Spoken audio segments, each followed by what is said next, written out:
hora de recreo en una escuela pública. El momento de estudio da paso al de descanso. Esta es una alternancia que se repite de un modo tan cotidiano en los patios de nuestras escuelas que resulta difícil pensar que en algún momento pudo haber sido de otro modo. Sin embargo, no siempre fue así. El modo en que nuestro país decidió organizar su currículo escolar y los espacios que ocupan maestros y alumnos fue producto de un arduo debate que derivó, en 1884, en la sanción de la Ley de Educación Común, la 1420.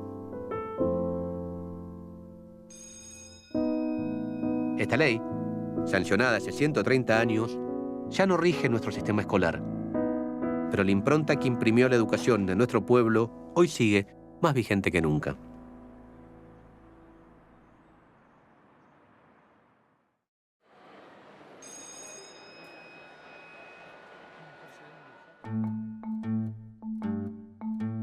Entonces son todas cosas que cayeron en desuso, se fue cambiando bastante. Y ahí está el pibe escribiendo con el plumín que se mojaba y se sacaba. Este frasco es de la tinta porque el portero pasaba todas las mañanas con aquel frasco enorme poniendo la tinta. ¿Ves? Se pone por acá, se da vuelta y sale por ahí. ¿Eso qué es? El de... ¿Qué creen que es? Esto. ¿Qué les parece que es? ¿Para qué creen que se usaba? Para mí, para llevar una cuenta de cosas. Claro, como una tablita de contabilidad puede ser. ¿Ah? A mí me está dando un poquito de miedo. Y haces bien, porque en realidad esto no tiene que ver con geometría. Esto era para castigos corporales, era para pegar a los chicos. Ven que tiene agujeritos, es para que haga vacío y doliera un poquito más. Esto se llama palmeta, y para el museo hubo que hacerlo, porque no quedaron muchos de estos objetos, porque la ley 1420 los prohíbe, pasan a ser prohibidos los castigos corporales y afrentosos, y la escuela deja de tener estos objetos para empezar a tener de estos, ¿no? Y uno puede ver cómo entre estos dos objetos está la pelea educativa de entonces, cómo se pasa de una educación del pasado, basada en los castigos, a una educación del futuro, basada en la enseñanza. Piensen que la escuela primaria, después de la ley 1420, no solo va a enseñar a leer, escribir y contar, sino también nociones de geometría, de ciencias, de educación física. Esto se venía debatiendo hacía bastante tiempo, ¿no? Ya desde la época de la independencia aparecía la idea de cómo tiene que ser la educación de la nueva nación. Pero yo me quiero detener hoy en una fecha donde empezó un debate muy fuerte que terminó resolviendo la cuestión del lado de geometría y sacando los castigos corporales. Esa fecha, la que quiero hablar ahora, fue el 11 de abril de 1882. Ese día, bajo la presidencia de Roca, se convocó al primer congreso pedagógico organizado en nuestro país.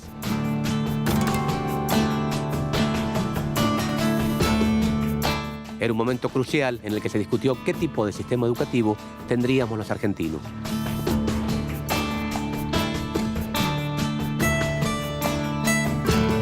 Su función fue sentar las bases para la sanción de una futura ley de educación.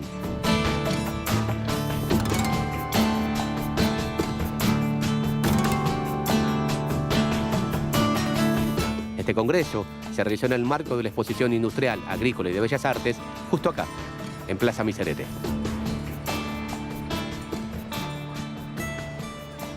Esta es la única reproducción de dónde funcionó el Congreso Pedagógico del 82. Esto que se ve en esta zona sería esa. Perdón. Jujuy. Él es Rubén Cucuza y es profesor de Historia Social de la Educación.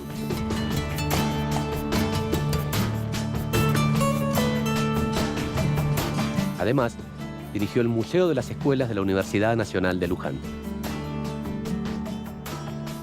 Ahí pueden verse elementos que grafican cómo cambió la educación en nuestro país con la aplicación de la ley.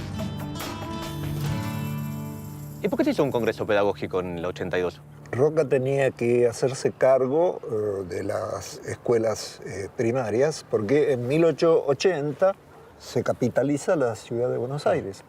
La provincia de Buenos Aires transfiere a la nación el territorio, pero junto con ello todo lo que había arriba de ese territorio. Las escuelas y hasta Sarmiento, que era superintendente general de escuelas de la provincia de Buenos Aires. Muy bien se llevaban Sarmiento y Roca. ¿No? Eran políticamente adversarios. Para administrar esas escuelas y además para controlarlo a Sarmiento, Roca crea el Consejo Nacional de Educación y lo rodea a Sarmiento con una cantidad de vocales católicos. Sarmiento protesta contra la creación del Consejo Nacional de Educación, que tenía como objetivo dictar una ley de educación y convocar a un congreso. Lo denuncia Sarmiento como una maniobra de Roca y especialmente de su ministro, de colocar a alguien que lo tirara de arriba y de abajo a Sarmiento para impedir que pusiera sobre el tapete su propio proyecto de ley de educación. El Congreso Pedagógico, convocado por el ministro Manuel de Pizarro, estuvo conformado por 125 educadores, entre representantes de las provincias y municipios, y también contó con representantes de Uruguay, Bolivia, Paraguay, Brasil y Estados Unidos, entre otros países. Aunque Sarmiento fue nombrado presidente honorario del Congreso, no concurrió. De hecho, sostuvo una mirada crítica en editoriales publicadas en el diario El Nacional. Entre otras cosas, Sarmiento cuestionaba la gran cantidad de participantes, sobre todo de maestras de grado. Altísimas cuestiones de Estado y de ciencia serán resueltos por una mayoría de señoras apenas preparadas para la enseñanza de las materias de la escuela primaria. Estas críticas contribuyeron a crear un clima de hostilidad en el Congreso. A pesar de eso, el 11 de abril de 1882, Onésimo Leguizamón condujo como presidente la sesión inaugural del primer Congreso Pedagógico de nuestro país. Si bien la réplica del aula que tiene el museo remite sobre todo a la época colonial, es interesante verla porque su modelo de enseñanza todavía seguía vigente en muchos lugares del país al momento de sancionarse la Ley 1420.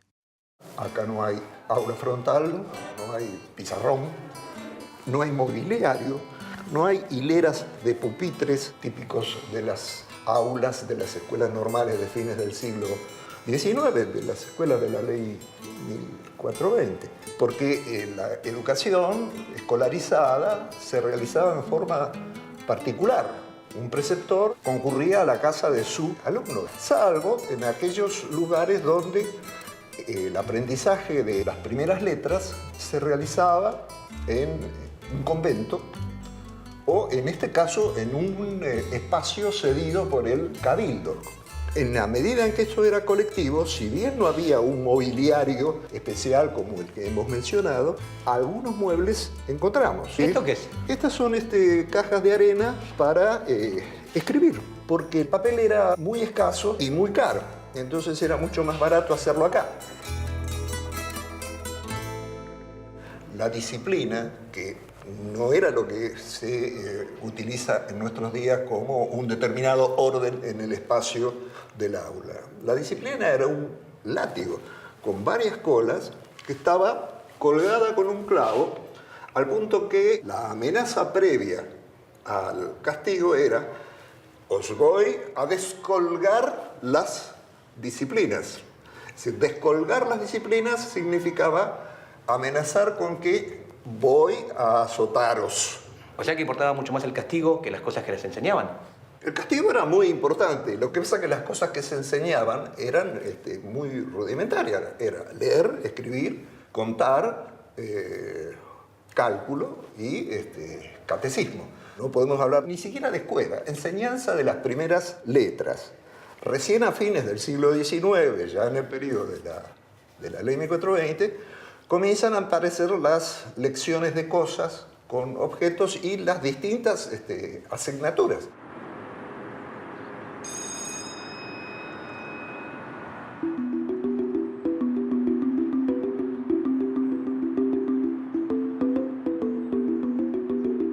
Durante este periodo, novedosas ideas pedagógicas vinculadas a la formación de la ciudadanía moderna e independiente empezaban a definir nuevos espacios en las escuelas, como aulas, claustros y patios donde el saber circulaba. Además, en ese momento, irrumpió una novedad importante. Empezaron a aparecer las asignaturas. Ya no se trataba solamente de aprender a leer, escribir y contar. Estos cambios no se dieron de un modo uniforme en todo el territorio. El Congreso Pedagógico de 1882 fue el lugar en donde se intentó acordar un sistema educativo común que plasmase el ideal de Sarmiento de hacer del país una escuela. Las sesiones del Congreso transcurrieron con la exposición y debate de trabajos previamente encargados a especialistas como Paul Grossac, Marcos Sartre y José Posse. Las temáticas iban desde aspectos generales de la política educativa a otros de orden más cotidiano, como el trabajo en clase.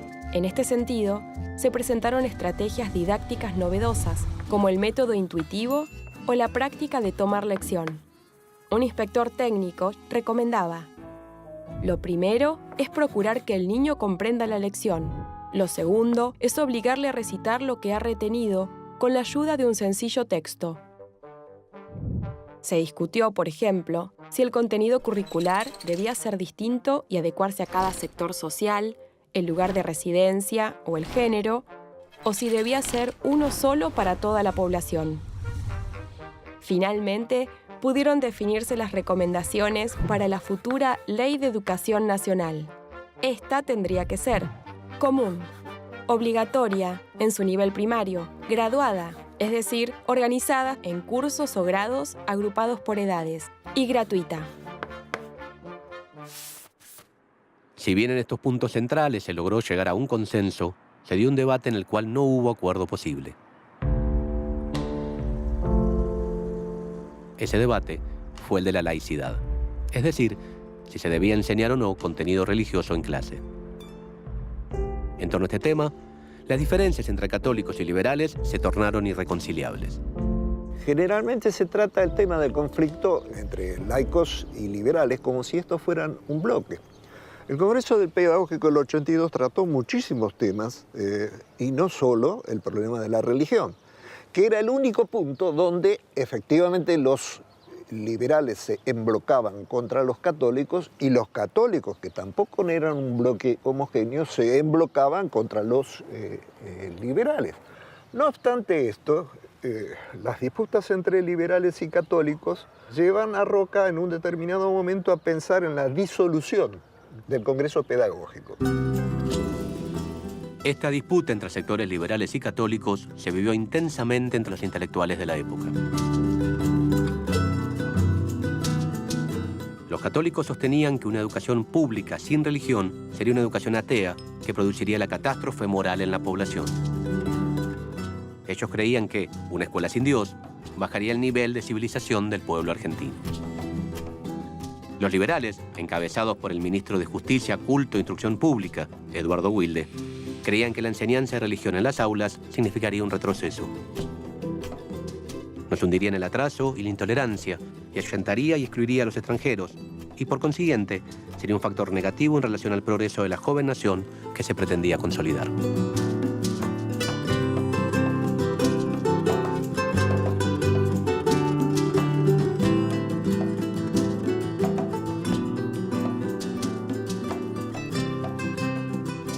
Carlos Torrandel es licenciado en Ciencias de la Educación y profesor en la Universidad Católica Argentina. ¿Cuál fue la participación de los católicos en el Congreso Pedagógico del 82 y después en el debate en la ley? Bueno, el catolicismo apoya el proyecto de Roca a la presidencia y se incorpora de alguna manera en el gobierno a través de distintos laicos más comprometidos con la Iglesia que participaron en los primeros años del gobierno de Roca.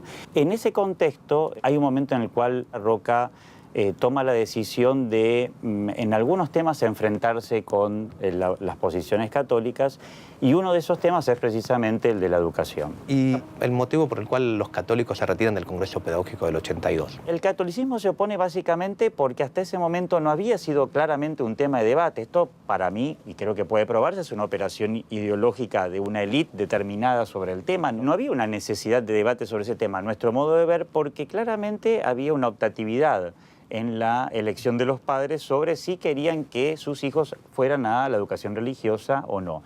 De hecho, en el debate de la ley de 1420, hacia el final, a Chaval Rodríguez, que es un diputado católico que enfrenta desde la posición católica esta ley, lo que sostiene es que hasta la Iglesia estaría dispuesta a aceptar que se pudiera brindar cualquier tipo de religión en la escuela siempre que se reconociera la dimensión religiosa del ser humano dentro del currículum oficial. Y ahí es el gran tema con el laicismo, hasta dónde la religión forma parte de la cultura y puede incorporarse también a la escuela, o hasta dónde hay lugares en donde, bajo una supuesta neutralidad, que todos sabemos que es imposible, la religión es dejada de lado y por lo tanto en realidad se hace una opción paradójicamente de retroceso a la era colonial, de imposición desde el Estado de una manera de ver, aunque antes sería la católica y hoy sería más bien una forma laica de pensamiento con sus características particulares. En esa versión el Estado parece que es algo que va contra la gente a la cual le impone cosas. Yo tendría a ver el Estado también como el lugar, el garante de cierto bienestar general. No es algo que le impone, no es una máquina impositiva. Indudable. Digamos, el Estado está constituido por una voluntad popular que determina que el Estado sea así y no de otra forma, digamos. Claro, pero no claramente en esa política llevada adelante por Roca en los 80 no es que estaba representando los intereses populares. No vas a decir que el Estado de los 80 era el Estado democrático. No estoy diciendo eso, no estoy diciendo eso, estoy claro. Era un Estado en manos de la oligarquía. Bueno. De todas maneras, digo, además. O sea, si estaba en manos de la oligarquía para... yo lo que ahí veo en la discusión historiográfica es, si estaba en manos de la oligarquía para todos los demás temas, ¿por qué para este tema...? Por el mismo motivo que no se puede hablar del catolicismo, como bien dijiste vos, como un bloque, tampoco se puede hablar del Estado como un bloque. No, sin duda. Digamos, o sea, también digamos, es lo mismo. O sea, si yo estoy de acuerdo con vos, del catolicismo no se puede hablar como un bloque. Tampoco del Estado. Así estuvimos un rato más con Carlos, cuando de pronto me di cuenta de que estábamos replicando uno de los ejes centrales de la discusión que se dio en el Congreso 130 años antes.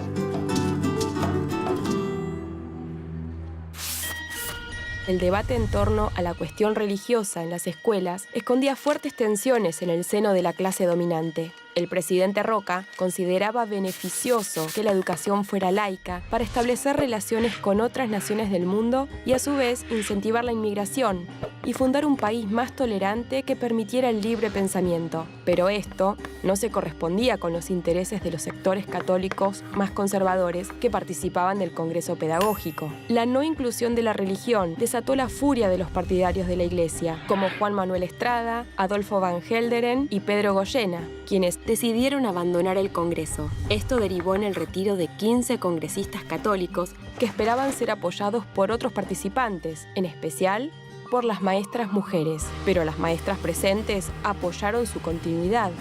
Sarmiento, con apenas 15 días de diferencia, cambió su valoración sobre ellas al escribir en El Nacional. El hecho más notable fue que la gran mayoría de las maestras, movidas por un resorte, se pusieron de pie con decisión, apoyando la decisiva del presidente.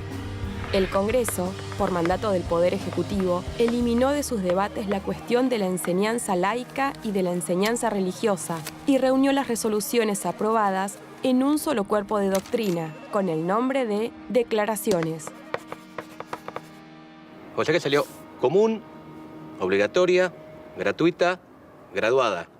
¿Y lo de lo laico? En el Congreso Pedagógico no se discute porque se retiran los católicos y estaba esa cláusula de no entrar en esa discusión. Se discute, sí, en el Congreso Nacional como único punto de discusión. Ninguna de las otras 4 patas que mencionaste vos entra en discusión. En 1883, un grupo de diputados católicos presentó un proyecto de ley que retomaba las conclusiones del Congreso Pedagógico, pero le agregaba la enseñanza religiosa. Adriana Puigros es diputada nacional y como pedagoga realizó varias investigaciones sobre este periodo de nuestra historia. En el debate del 82 y también en el debate en la Cámara de Diputados, lo que aparece es una idea de la nación como concepto, digamos, subordinado a las instituciones que heredamos de la colonia, la Iglesia, especialmente la Iglesia Católica, o bien la nación como la organizadora del conjunto. En un momento histórico, político, en donde la inmigración empezaba a ser un problema realmente fuerte, era problema y era utopía y era aspiración. Entonces, de alguna manera, la clase que ya se estaba conformando como oligarquía quería y temía esa inmigración, ¿no? En los 2 debates lo que uno encuentra es, digamos, la intención de utilizar la educación como un instrumento de control de la sociedad y al mismo tiempo está la otra idea que es la de la formación del ciudadano, ¿no? En ese sentido, la discusión sobre si la educación sería católica o sería laica, yo creo que es una discusión que esconde el debate profundo por el poder. Porque la ley 1420 tiene además una idea de construcción del sistema escolar que es asentado en la comunidad. En ese sentido, Navarro Viola, que era católico, sostenía la necesidad de los consejos escolares. La idea de consejo escolar era una idea muy democrática y representativa, ¿no? La idea de que la educación pública tenía que tener una base de representatividad.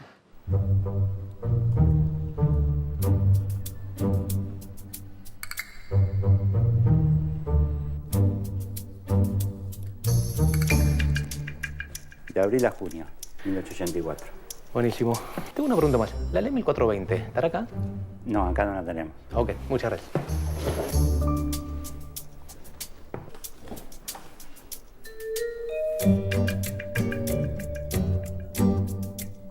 Finalmente, la Ley de Educación Común fue discutida en el recinto.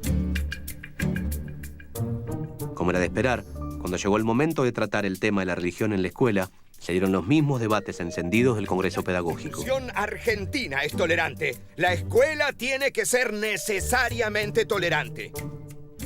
Y esa palabra, neutro, es un eufemismo para evitar la palabra directa, ateo. Las voces a favor y en contra se hicieron oír con un énfasis que por momentos rozaba la virulencia. La moral es independiente de la religión. La enseñanza de ella sin el de la religión. La Constitución ha proclamado la libertad más absoluta de la conciencia para los ciudadanos. La escuela no puede venir a alterar los principios de la Constitución. Antes que nada, católico. Antes que nada, ciudadano. Por fin, después de varios días de sesión, se llevó a cabo la votación. La enseñanza religiosa solo podrá ser dada en las escuelas públicas por los ministros autorizados de los diferentes cultos, a los niños de su respectiva comunión y antes o después de las horas de clase. O sea que terminó triunfando la posición liberal y tolerante en el gran debate. La ley también dice otras cosas, ¿no? Dice que la educación tiene que ser obligatoria, gratuita, gradual, que son tres características que con el paso del tiempo y con idas y venidas cada vez fueron avanzando más. La ley también dice en su artículo 14 que las clases diarias de las escuelas públicas serán alternadas con intervalos de descanso, ejercicio físico y canto. Llegó el momento del descanso, así que nos vemos la próxima. Vayan.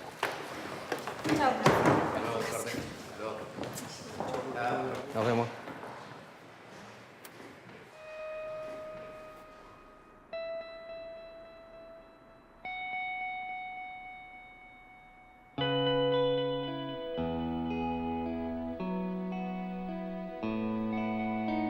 Sancionada el 8 de julio de 1884, la Ley 1420 modificó para siempre nuestras escuelas.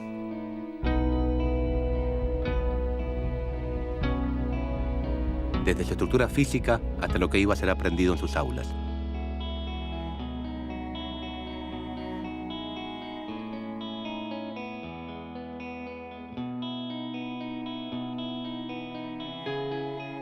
La influencia que ejerció sobre la educación argentina va más allá de las geografías y de las circunstancias políticas. Esto es tan cierto que, aún hoy, sus conceptos rectores siguen vigentes.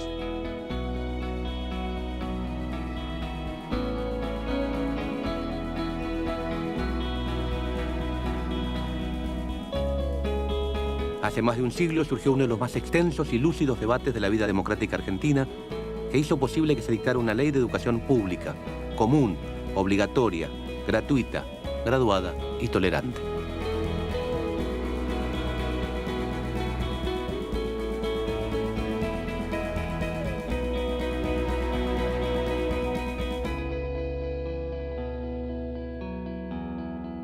Como instrumento normativo, fue una ley que garantizó derechos básicos para la población y que contribuyó, como pocas, a la construcción de un sentido de pertenencia y de identidad nacional.